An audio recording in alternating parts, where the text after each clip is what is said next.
ضربة الغالي بتكسر النفس، ودي أكتر جملة حقيقية ومؤلمة في نفس الوقت، لأن الضربة لما بتيجي من الناس الغالية على قلوبنا حقيقي بتكسرنا، لأننا ما بنبقاش متوقعين إن الشخص الغالي علينا ممكن يوجعنا أو يكسرنا، لأنك انت ولا متوقع الضربة ولا مستني من الشخص ده بالتحديد إنه يعمل فيك كده.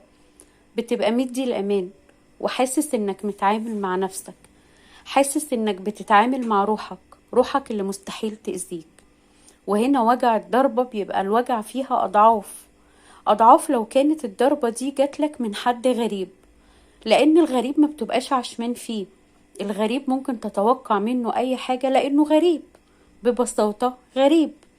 لكن الحد القريب بيبقى صعب قوي الوجع منه، بيبقى صعب قوي الجرح منه. وقتها من صدمتك ما بتبقاش مستوعب اللي حصل، وواقف باصص في عين الشخص ده وبتسأله، بس بتسأله وانت ساكت، بتسأله بعينيك، بتسأله بلغة العيون، بقى أنا استاهل منك كده؟